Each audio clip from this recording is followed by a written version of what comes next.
বিগত সময়ে জুলাই গণঅভ্যুত্থানের পরে দায়িত্ব গ্রহণের পর থেকেই যারা জুলাই গণঅভ্যুত্থানে সম্মুখভাবে নেতৃত্ব দিয়েছিল এবং আমাদের সাথে যারা সংশ্লিষ্ট সকলের এক ধরনের ক্যারেক্টার অ্যাসাসিনেশনের প্রক্রিয়া আমরা বিগত 1.5 বছর ধরেই দেখে আসছি। এবং এবং আপনারা দেখেছেন যে বিভিন্ন সময়ে অযৌক্তিক এবং বিভিন্নভাবে যে জুলাই গণঅভ্যুত্থানের সমন্বয়কদের এবং যারা আমরা সরকারে ছিলাম তাদের যারা রাজনৈতিক দলে ছিলেন এবং আছেন তাদের ক্যারেক্টার অ্যাসাসিনেশনের চেষ্টা চলে আসছে। সাম্প্রতিক সময়ে যখন দলের পক্ষ থেকে প্রাথমিকভাবে আমাকে ঢাকা দক্ষিণ সিটি কর্পোরেশন নির্বাচন করার জন্য বলা হলো এবং সেটা মিডিয়ার কাছে গেল, তারপর থেকে আবার নতুন করে এক ধরনের প্রোপাগান্ডা এবং কিছু বিশিষ্ট কিছু নির্দিষ্ট মিডিয়ার মাধ্যমে আমরা দেখতে পাচ্ছি যেটা হচ্ছে অন্তর্বর্তীকালীন সরকারের বিরুদ্ধে হচ্ছে, আমার বিরুদ্ধে হচ্ছে। এবং গতকালকে আমি দেখলাম যে বাংলাদেশ ফাইন্যান্সিয়াল ইন্টেলিজেন্স ইউনিট আমার ব্যাংক হিসাবের তথ্য বেঙ্গালুরু থেকে তলব করেছেন। আমি খুবই অবাক হলাম যে 56 জনের ব্যাংক হিসাবের তথ্য চাওয়া হয়েছিল এবং যেই মেসেজটি ব্যাংকগুলোতে দেওয়া হয়েছে তথ্য চেয়ে, সেই মেসেজেই লেখা আছে যে এটা কনফিডেন্সিয়াল এবং কনফিডেন্সিয়ালি ডিএফআইউর কাছে পাঠাতে হবে। কিন্তু ডিএফআইউর যে অফিসিয়াল সাংবাদিকদের গ্রুপ, সেখানে তারা সেই কনফিডেন্সিয়াল ইনফরমেশনটা তারা নিজেরাই পাবলিক করলেন। আমি মনে করি একজন নাগরিক হিসেবে এটা একজন নাগরিকের প্রাইভেসি নষ্ট করা, এবং এটা আপনারা যদি অনুসন্ধান করতে চান অনুসন্ধান করেন। আপনারা এটা আলাদাভাবে 56 জনেরটা না দিয়ে 55 জনেরটা না দিয়ে আমারটা আলাদাভাবে সাংবাদিকদের গ্রুপে দিয়ে প্রচার করতে বলাটা আপনাদের যেই হীন উদ্দেশ্য সেটাকেই প্রকাশ করে। সুতরাং শুধু অনুসন্ধানের বাইরেও আপনাদের এক ধরনের ক্যারেক্টার অ্যাসাসিনেশনের যে উদ্দেশ্য আছে সেটা স্পষ্ট হয়। তো যাই হোক, আমি সেই জায়গা থেকে আমি মনে করলাম যে ইতিমধ্যেই আমি যখন সরকার থেকে পদত্যাগ করি তখন মন্ত্রিপরিষদ বিভাগের কাছে আমার আয় ও সম্পদের সম্পূর্ণ বিবরণী আমি পেশ করে এসেছি। এবং তারপরেও যেহেতু আবার এগুলো নিয়ে কথা উঠলো এবং জলখোলা করার চেষ্টা করা হচ্ছে, তখন আমি মনে করলাম যে আমার ব্যাংক হিসাব এবং আমার পরিবারের সকলের ব্যাংক হিসাব জনগণের জন্য উন্মুক্ত করে দেওয়া প্রয়োজন, যাতে করে এই বিষয়গুলো নিয়ে কেউ কোনো ধরনের বিভ্রান্তি তৈরি করতে না পারে। আমার পরিবারের সকলের ব্যাংক অ্যাকাউন্টের হিসাব সহ উন্মুক্ত করি, যাতে এই বিষয়গুলো নিয়ে আর কোনো প্রশ্ন অবশিষ্ট না থাকে। আমি একটু আমার ফ্যামিলির যেই ব্যাংক হিসাবগুলো আছে সেগুলোর একটু সামারি যাই, তারপর আমার ব্যাংক অ্যাকাউন্টগুলোর ব্যাপারে ডিটেলস দিব। এই সবগুলো স্টেটমেন্ট আপনাদেরকে আমাদের যেই গ্রুপ আছে সেই গ্রুপের সফট কপিগুলো আপনাদেরকে সেখানে প্রোভাইড করা হবে, সেখানে আপনারা আরো বিস্তারিত দেখে নিতে পারবেন। এখন আমি সামারিলি বলছি, যেহেতু অনেকগুলো অ্যাকাউন্ট। আমার বাবার 5টা অ্যাকাউন্ট আছে, এর মধ্যে salary account, active account, savings account এবং কারেন্ট অ্যাকাউন্ট রয়েছে। তার মধ্যে 5টি অ্যাকাউন্ট মিলে মোট ক্রেডিট আছে 5,47,711 টাকা। কিন্তু আমার বাবার সার্ভিস লোন আছে, তিনি যেহেতু শিক্ষক, তিনি 10 লাখ টাকার একটা সার্ভিস লোন নিয়েছিলেন, যেটা প্রতি মাসে কেটে ওনার স্যালারি থেকে কেটে নেওয়া হয়।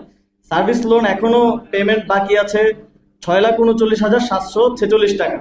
সুতরাং যা ক্রেডিট আছে সেটা যদি বাদ দিই আমরা, তাহলে তিনি এখনো 82,035 টাকার মতো দেনায় আছেন আর কি। আর আমার মায়ের একটা অ্যাকাউন্ট আছে, সেখানে 21,154 টাকা আছে। আমার স্ত্রীর একটা অ্যাকাউন্ট আছে, সেখানে 613 টাকা আছে। আমার নিজের 2টা অ্যাকাউন্ট আছে, 2টার মধ্যে একটা আমার ব্যক্তিগত অ্যাকাউন্ট, সেটা হচ্ছে জনতা কোন ব্যাংক, এটা সোনালী ব্যাংকে, সেটাতে এটা আমার সেভিংস অ্যাকাউন্ট, এটাতে 9,930 টাকা আছে। আর আরেকটা হচ্ছে আমার স্যালারি অ্যাকাউন্ট, যেটা আমার গভর্নমেন্টে থাকা অবস্থায় স্যালারি সহ গভর্নমেন্টের আরো যেই টিএডিএ সহ যেই লেনদেন, সেটা এই অ্যাকাউন্টের মাধ্যমেই হতো। এই অ্যাকাউন্টে আমি একটু ডিটেলস বলে রেখে, আমি 16 মাস দায়িত্বে ছিলাম। 16 মাসের স্যালারি 1,65,000 করে গড়ে স্যালারি এবং ভাতা সহ এর আশেপাশে কম বেশি করেছিল। এবং আমি 5টি বিদেশ সফরে গিয়েছিলাম। বিদেশ সফরের যে টিএডিএ বিল সরকারের পক্ষ থেকে দেয় আপনারা জানেন, সেটাও এই অ্যাকাউন্টে এসেছে। সেটা গড়ে 4-5 লাখ 6-7 লাখ টাকা করে হবে 5টি বিদেশ সফরের। এর বাইরেও দেশের সরকার থেকে আরো বিভিন্ন খাতে বিভিন্ন যে ভাতা সব মিলিয়ে এই অ্যাকাউন্টে এই অ্যাকাউন্টটা 9,78,626 টাকা, এবং এই অ্যাকাউন্টে মোট ট্রানজ্যাকশন, মোট ক্রেডিট হয়েছে আমার স্যালারি ট্যালারি সবকিছু মিলিয়ে, এবং সরকারের দায়িত্ব গ্রহণ করার আগেই 50,000 টাকার মতো ছিল, তারপরে সব মিলিয়ে ক্রেডিট হয়েছে মোট 85,81,000 টাকা, আর ডেবিট হয়েছে 76,03,000 টাকা। এখন আছে 9,78,000 টাকা। তো মোট আমার দুইটা অ্যাকাউন্ট মিলিয়ে মোট আছে হচ্ছে 9,78,556 টাকা। তো এই 85 লাখের মধ্যে আমি যেটা বললাম, স্যালারি আছে অলমোস্ট, গড়ে যদি 1,65,000 70,000 করে ধরি তাহলে অলমোস্ট 25 লাখের মতো, 85 লাখের মোট টোটাল ট্রানজাকশনের মধ্যে। আর 5টা বিদেশ সফরের প্রায় 35 থেকে 40 লাখ টাকার মতো হবে। আপনারা ডিটেলসে যখন সফট কপি আমরা দিব সেখানে দেখতে পাবেন। এবং এর বাইরেও আরো নানা সরকারের ভাতাদি এবং অন্যান্য আরো খরচ। এবং এই অ্যাকাউন্টে আমি ক্লিয়ার করতে চাই, এই অ্যাকাউন্টে শুধুমাত্র যেই টাকাটা এসছে পুরোটাই সরকারের যে মন্ত্রিপরিষদ বিভাগের একটা সাইট আছে, আইবাস প্লাস প্লাস, যেটা দিয়ে মন্ত্রীদেরকে এবং সচিবদেরকে স্যালারি প্লাস অন্যান্য যেই ইয়াগুলো দেওয়া হয়, শুধুমাত্র সেখান থেকেই টাকা ক্রেডিট হয়েছে। এবং এর বাইরে থেকে অন্য কোনো উৎস থেকে টাকা ক্রেডিট হয়নি। এই পুরো লেনদেনটাই সরকারের সাথে, এবং এটার পুরোটার রেকর্ড মন্ত্রী পরিষদ বিভাগে আছে, আপনারা সেখান থেকেও চাইলে নিয়ে নিতে পারেন। তো এটা হচ্ছে সামারিলি আমার আমার এবং আমার পরিবারের মোট 9টা ব্যাংকের যে তথ্য আছে সেটার হিসাব। যদিও বাংলাদেশ ব্যাংকের বিএফআইইউ তারা শুধু আমার অ্যাকাউন্টের তথ্য চেয়েছে, আমি আমার পরিবারের অ্যাকাউন্টের তথ্য সহ দিলাম অধিকতর স্বচ্ছতার জন্য। এবং এই সবগুলো আমরা সফট কপি আপনাদেরকে প্রোভাইড করে দিব সামারি সহ, সেখান থেকে আপনারা ডিটেলস জেনে নিতে পারবেন। তারপরে যদি কোনো কিছু নিয়ে সন্দেহ থাকে বা কোশ্চেন থাকে তাহলে সেটা আমাদেরকে করতে পারেন। আমাদের পার্টির যিনি মিডিয়া দেখেন, মিডিয়া টিম আছে, তাদের মাধ্যমে, অথবা আমাকে সরাসরি আপনারা জানতে চাইতে পারেন। এই হিসাবটা দেওয়ার উদ্দেশ্য হচ্ছে আমরা একটা স্বচ্ছতা এবং জবাবদিহিতার মধ্য দিয়ে যখন দায়িত্বে ছিলাম তখনও কাজ করেছি এবং এখনো কাজ করছি, এবং সামনের দিনেও জাতীয় নাগরিক পার্টি স্বচ্ছতা এবং জবাবদিহিতাটাকে সর্বোচ্চ গুরুত্ব দিয়ে কাজ করবে, এটা আমাদের একটা অঙ্গীকার। সেই জায়গা থেকে, এবং আমার কোনো কিছুই লুকানোর নেই, আমি আমার দায়িত্ব সর্বোচ্চ স্বচ্ছতা এবং জবাবদিহিতার সাথে পালন করেছি। এবং আমি দায়িত্ব ছাড়ার পরে 4 মাস হয়েছে। আপনারা অনেক সময় অনেক গুঞ্জন শুনেছেন, অনেক নিউজ দেখেছেন, অনেক নিউজ আমরা যখন যোগাযোগ করতাম হাউসে তখন তারা আমাদেরকে বলতো যে ভাই আমাদের কিছু করার নেই, আমাদেরকে তো লিখিত দিয়ে গেছে এটা ছাপানোর জন্য। আপনারাও হয়তো অনেক সময় এই বিষয়গুলোর অভিজ্ঞতা পেয়েছেন। এবং আপনারা দেখেছেন যে গতকালকেই আপনারা হয়তো জেনেছেন যে আমাদের জাতীয় নাগরিক পার্টির আরেকজন সাবেক সদস্য গোলাম সালাউদ্দিন তানভীর, তাকে নিয়ে একটা 400 কোটি টাকার বিশাল ন্যারেটিভ এবং এক ধরনের প্রোপাগান্ডা করা হয়েছিল। দুদক তাকে নিয়ে অনুসন্ধান করেছে, দীর্ঘদিন অনুসন্ধান করে তাকে কিন্তু নিষ্পত্তি দিয়েছে, এবং সেটা এই সরকারের আমলে নিষ্পত্তি দিয়েছে। আমাদের পার্টির যে এই সংশ্লিষ্ট নিউজ এবং প্রোপাগান্ডার কারণে এক ধরনের হেনস্থার শিকার, হ্যারাসমেন্টের শিকার হতে হলো এবং এক ধরনের ইমেজ নষ্ট হলো, এটার কোনো রিপেমেন্ট বা এই ধরনের কিছু নেই। আর আমার ক্ষেত্রেও ঠিক একই বিষয় ঘটেছে। এবং যারা বিগত সময়ে সরকারের দায়িত্বে থাকার কারণে বিভিন্ন দায়িত্ব পালনকালে নানাভাবে মনক্ষুণ্ণ হয়েছেন, তারা এই চেষ্টাগুলো করছেন। এবং একটা গোষ্ঠী যারা আওয়ামী লীগ আমাদের গণঅভ্যুত্থানের কারণে দেশ থেকে পালিয়ে যেতে বাধ্য হয়েছে, তারা তো প্রতিনিয়ত লেগেই আছেন। তাদের বিভিন্ন পেজ আছে, আপনারা জানেন, এবং বিভিন্ন মিডিয়াতেও তাদের শেয়ার এখনো আছে, তাদের লোকেরা এখনো বসে আছে বিভিন্ন পর্যায়ে। তারা এই ধরনের সূত্রহীন, আমরাও দেখি মাঝে মধ্যে যে নিউজগুলো হয় এগুলো ফ্যাক্ট চেকাররা মাঝে মধ্যে ফ্যাক্ট চেক করেন, বা অনেক ফ্যাক্ট চেকিং এজেন্সি আছে বাংলাদেশে, তারা লিখেন, এবং কয়েকজন ফ্যাক্ট চেকার এগুলো নিয়ে পোস্টও দিয়েছেন যে কতটা ভিত্তিহীন ভাবে এই অভিযোগগুলো করা হয়। একটা নিউজ দেখলাম যে কিছুদিন আগে $10 বিলিয়ন দুর্নীতির, প্রায় 1,20,000 কোটি টাকা, মানে এত অকাল্পনিক এবং অবাস্তব অভিযোগ দিয়ে জাস্ট ক্যারেক্টার অ্যাসাসিনেশন করা হয়। এবং যাদের কাছে কোনো ধরনের প্রমাণ নেই, কোনো ধরনের লিড নেই, তারা শুধুমাত্র এই অভিযোগ দেওয়ার মাধ্যমে এবং এটা বিভিন্ন প্ল্যাটফর্মের অ্যাডভান্টেজ তাদের থাকার কারণে সেগুলোর মাধ্যমে প্রচারণার মাধ্যমে এক ধরনের ক্যারেক্টার অ্যাসাসিনেশন করার চেষ্টা করেন। এবং এটা শুধু আমি না, এটা জুলাই গণঅভ্যুত্থানের যারা অগ্রসারিতে ছিল সকলের বিরুদ্ধে এই ধরনের প্রচেষ্টাগুলো হয়। এই চেষ্টাগুলো হচ্ছে এবং সামনের দিনেও হবে আমি জানি। তবে আমার দিক থেকে আমার স্বচ্ছতা এবং জবাবদিহিতা আমি শতভাগ নিশ্চিত করার চেষ্টা করব, এবং আপনাদের এ বিষয়ে যে কোনো প্রশ্ন থাকলে করতে পারেন। বাত ব্যথা, প্যারালাইসিস কিংবা আর্থ্রাইটিস, আধুনিক ফিজিওথেরাপি ও পুনর্বাসন চিকিৎসায় নির্ভরযোগ্য নাম ডিপিআরসি।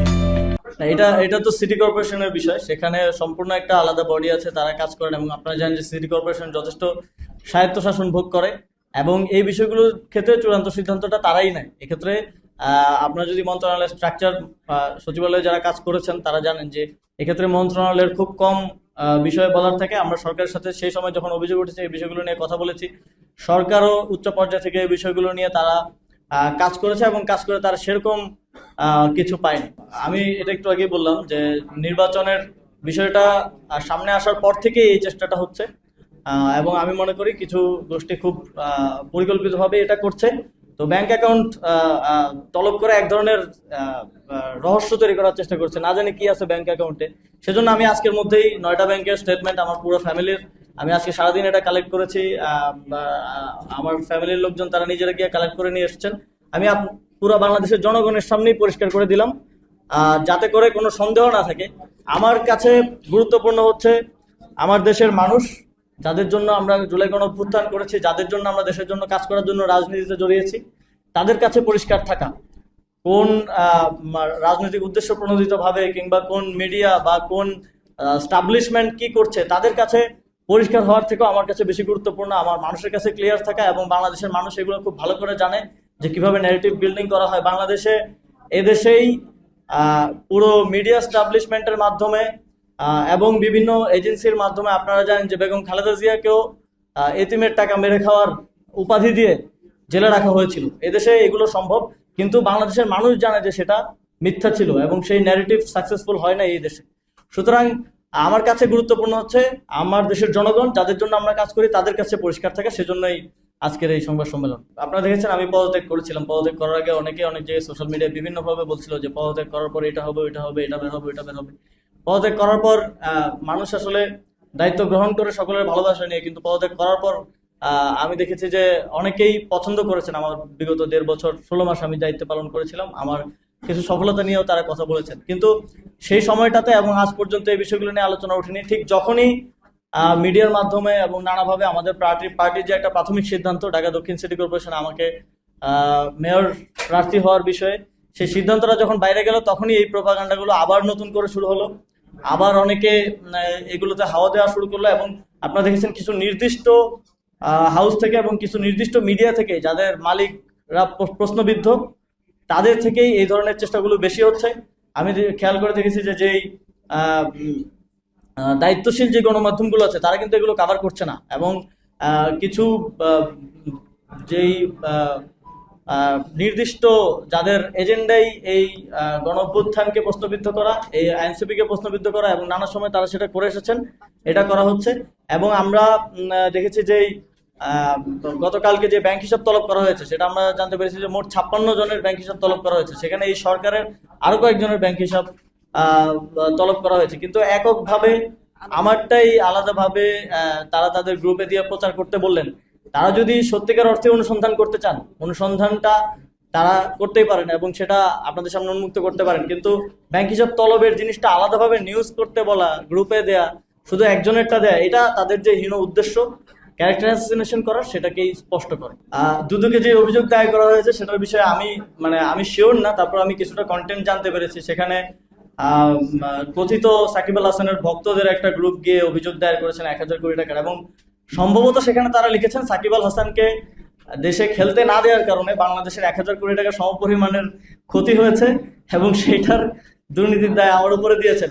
সুতরাং এটা নিয়ে আমার মনে হয় না আর কোনো কিছু, এটা আমলে নেওয়ার কোনো সুযোগ আছে বলে আমার মনে হয় না, যেহেতু আমি সরকারের দায়িত্বে ছিলাম। এই ধরনের অভিযোগ আপনারাও জানেন যে নানা ধরনের অভিযোগ আসে, এবং ক্রাইটেরিয়া থাকে যে কোন অভিযোগটা আমলে নেওয়া হবে এবং কোনটার ক্রেডিবিলিটি কতটুকু।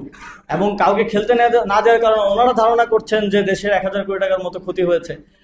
সেটা কিভাবে আমার দুর্নীতি হয়, আবার সেটা নিয়ে গণমাধ্যমও এক ধরনের দেখলাম যে আসিফ মাহমুদের বিরুদ্ধে 1000 কোটি টাকার দুর্নীতির অভিযোগ, এই ধরনের একটা শিরোনাম হয়। এটা খুবই সন্দেহজনক যে এটা কারা করছে, কিভাবে করছে। এবং আমার আপনাদের প্রতি আহ্বান থাকবে, আপনারা তো মাঠ পর্যায়ে কাজ করেন, বিশেষ করে আপনাদের হাউসে যারা নীতি নির্ধারক আছেন তাদের প্রতি আহ্বান থাকবে, সংবাদপত্রের স্বাধীনতার জন্য আমরা সবসময় কথা বলেছি, কিন্তু একই সাথে সংবাদপত্রকে দায়িত্বশীল হতে হবে। একটা নিউজ করার ক্ষেত্রে সেটার ক্রেডিবিলিটি কতটুকু আছে এবং সেটাতে দুই পক্ষের কথাই শোনা হচ্ছে কিনা, এই বিষয়গুলোও নিশ্চিত করা প্রয়োজন। আমরা যখন দেখি আমাদের যারা ফ্রিল্যান্সার ফ্যাক্ট চেকাররা আছেন, তারা সমানে সংবাদ মাধ্যমের বিরুদ্ধে কথা বলতে বাধ্য হন যে সংবাদ মাধ্যমের এই নিউজগুলোর কোনো ক্রেডিবিলিটি নেই, হাওয়া থেকে বা সূত্র মতে বা গোপন সূত্রে এই ধরনের নাম দিয়ে এবং দ্বিতীয় পক্ষের কোনো বক্তব্য না নিয়ে নিউজ করা হয়, তখন আমাদেরও কষ্ট লাগে যে বাংলাদেশের সংবাদ মাধ্যমের যে স্ট্যান্ডার্ড সেটা অনেক নিচের দিকে নেমে যাচ্ছে। ফলে আমার আহ্বান থাকবে যে সংবাদ প্রকাশের ক্ষেত্রে আরো বস্তুনিষ্ঠতা নিশ্চিত করা। এবং আমি দেখলাম যে ৭১ টিভির একজন সাংবাদিক তিনি পোস্ট করেছেন, তিনি ক্রাইম অ্যান্ড ইনভেস্টিগেশন নিয়ে কাজ করেন। তাকে প্রায় প্রতিদিন কেউ না কেউ ক্ষমতাসীন কিংবা অনেক প্রভাবশালী লোকজন বলেন যে আসিফ মাহমুদের বিরুদ্ধে একটা ক্রাইম রিপোর্ট করেন, কিন্তু তিনি নিজেই বলছেন তাকে কেউ কোনো লিড কিংবা কোনো প্রমাণ সরবরাহ করতে পারে না। সুতরাং এই চেষ্টাটা আছে, বিভিন্ন জায়গা থেকে আছে যে আসিফ মাহমুদের বিরুদ্ধে রিপোর্ট করা, বিভিন্ন মিডিয়াকে বিভিন্ন পেজকে নক দিয়ে পোস্ট করানো, এই ধরনের চেষ্টাগুলো আছে এবং সামনের দিনেও হবে। আমাদের আহ্বান থাকবে যে সংবাদ মাধ্যম এগুলো প্রকাশ করার ক্ষেত্রে আরো বস্তুনিষ্ঠতার পরিচয় দেবে। এই বিষয়গুলো নিয়ে প্রশ্ন আছে এগুলো তদন্ত হতে পারে। এবং ইজিপিটা আপনি যেভাবে বললেন, ইজিপিটা খুব স্বচ্ছ প্রক্রিয়ার মধ্য দিয়ে হয় এবং এটা খুব ভিজুয়ালি দেখা যায় যে কোন প্রক্রিয়া হয়েছে, কে কোথায় পজিশন ছিল, কাকে দেওয়া হয়েছে কাকে দেওয়া হয়নি, সেটা যে কেউ এখন নতুন সরকার আছে তারাও খুলে দেখতে পারে যে কি অবস্থায় কিভাবে দেওয়া হয়েছে। আর কোনো প্রশ্ন? আচ্ছা ভাই, এইটা আমার সাথে সংশ্লিষ্ট না। আপনি যদি আমার যে মন্ত্রণালয়, আমি বলি ইউনিয়ন পরিষদে কোথায় কি দুর্নীতি হয়েছে এটাতে যদি আপনি ওইখানে বসে থাকা, আমি একটু বলি ইউনিয়ন পরিষদে যদি কোথাও দুর্নীতি হয় তাহলে যদি আপনি এটার জন্য বলেন মির্জা ফখরুল ইসলাম আলমগীর দায়ী, আজকে যদি আমি এখানে বসে বলি আপনিও হাসবেন আমার উপর, তাই না? তো যেটা যেই কর্তৃপক্ষ সেই কর্তৃপক্ষের সাথে এবং সেই কর্তৃপক্ষের ব্যাপারে কথা বললে সুবিধা হয়। যে কর্তৃপক্ষ সেটা দিয়েছে তার সাথে কথা বললে সুবিধা হয়। যেটা আমার দায়িত্বে থাকাকালীন আমার হাত থেকে গিয়েছে সেটা নিয়ে আমাকে প্রশ্ন করতে পারেন, কোনো সমস্যা নেই।